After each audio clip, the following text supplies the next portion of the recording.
nós falávamos no podcast de segunda-feira de cultura organizacional, era o tema, né? Sim. E nós falávamos que de apenas 2 a 5% das pequenas e médias empresas entendem a importância da cultura organizacional. E já estou entrando nisso porque aqui nos bastidores a gente já falou que isso era legal, né? Que existe um trabalho de cultura nas empresas da Berenice.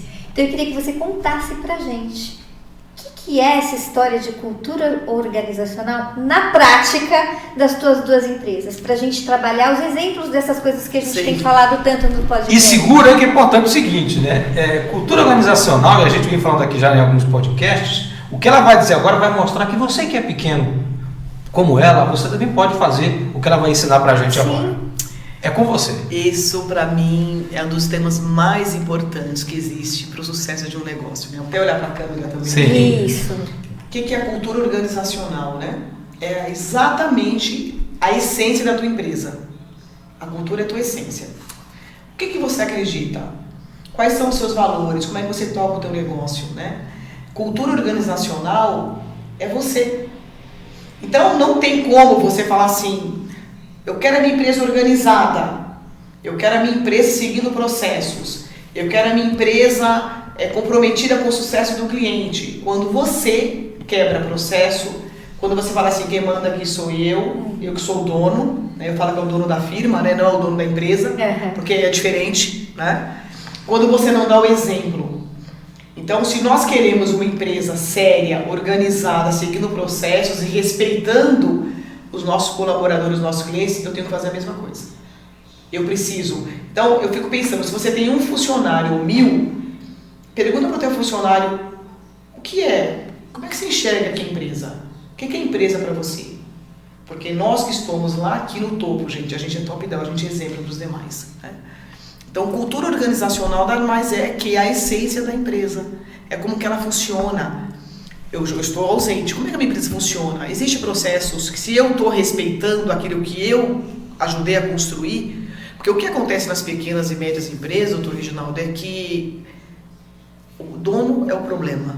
O funcionário fala assim, aqui dá tudo bem, mas na hora que o São João chega, a Dona Maria chega, acabou a nossa paz. E como você trabalha o engajamento das pessoas, né? Porque a gente entende que você está falando de processo, você está falando de delegação das pessoas fazerem o processo. Como é que você trabalha o engajamento para garantir esses processos, para garantir a continuidade e atualização desses processos? Sim. Como você trabalha isso? Através de reuniões estratégicas, né? Então a gente está muito próximo do time, né? Porque são 35 colaboradores, né? Então dá para a gente poder manter uma proximidade. Então eu tenho reuniões com muita frequência. E nessas reuniões, embora eu falo bastante aqui, né? Mas eu procuro ouvir mais e falar menos. Porque o nosso colaborador, ele enfrenta desafios no dia a dia que a gente não sabe. Então nós colocamos um processo lá, tem que seguir o processo. Mas houve uma mudança de legislação, ou uma mudança de uma máquina que não é mais aquela máquina que estava presente lá na fábrica, por exemplo. Então o que eu faço? Eu procuro ouvi-los. Porque as soluções vêm deles, gente. Eu sempre costumo dizer, né, para os meus amigos empresários, você vai na Jusesp, abre um CNPJ, funda a tua empresa. Quem toca a empresa é a equipe. Perfeito. Quem toca a empresa é o time. Nós somos, obviamente, o responsável legal desse negócio, mas a empresa é construída por pessoas.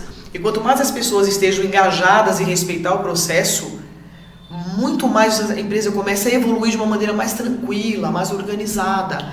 E o engajamento o processo, como nós temos uma engrenagem, o processo termina quando começa do colega, e você vai respeitando essa engrenagem, né? Até os meus clientes falam assim, mas Beri, eu já mandei, né? Aconteceu hoje. O cliente falou, já mandei e tal, né? Ele mandou uma carreta de produto lá para a fábrica, projeto que eu fechei grande essa semana, graças a Deus. Aí ele falou assim, já estou mandando a nota de transição, porque tem 2 notas, né? A nota fiscal do fornecedor dele e a de transição, que é a de terceirização que ele manda. E aí o meu colaborador colocou no grupo, né? Precisamos da nota fiscal para dar entrada no sistema, a segunda nota, que é a de transição. E eu já fiz o comentário, eu falei, inclusive sem essa nota eu não consigo dar início ao processo. Ponto. Isso é respeitar o processo. Porque se eu, como responsável da empresa, como presidente da empresa, eu falo o seguinte, toca o barco, eu desrespeito o meu colaborador, o cliente acha que lá ele pode fazer o que ele quer, E ele não vai mandar nota nunca. Já começou a produzir mesmo, deixa pra lá, né? E aí, o que acontece assim, você disse que com 35 funcionários você consegue ter proximidade.